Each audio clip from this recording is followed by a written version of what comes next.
It may have seemed like a good idea at the time, but now that adjustable rate mortgages and those credit cards are starting to sting financially. With the help of our partners at Rasmussen, Fox 26's Greg Rugen tells us who most Americans are now blaming for their own financial troubles. Checks, the government kind. Money Uncle Sam will borrow and hand over to taxpayers, hoping they'll spend every nickel as quickly as they can. In most American homes saddled with mounting debt, the money will be more than welcome, even if it falls to their kids to eventually pay the tab. Probing for national opinion, our partners at Rasmussen asked respondents who's to blame for so many being financially pinched. Politicians, big business, or families living beyond their means. 58% laid the responsibility on either governmental leaders or corporate America. Only a third considered credit-binging consumers culpable for their own pain.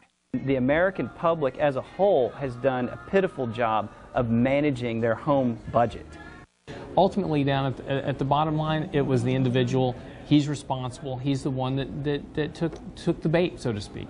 Lance Roberts is a money manager. David Zagari owns First Houston Mortgage. For months, both have forecasted the subprime lending debacle and the financial meltdown of undisciplined American consumers.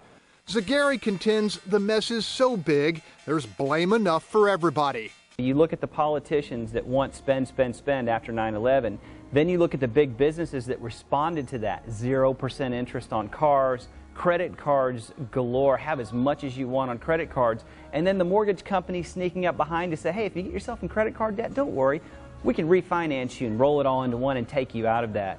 Roberts counters that at its core, this credit crisis comes down to millions of consumers conning themselves. I can have the American dream with no cost today. But the problem is that nobody explained to them that if you take the candy from the bowl and you eat the candy, it is bad for you. In a previous Rasmussen poll, 60% of Texans opposed a federal bailout of folks who bought more home than they could afford.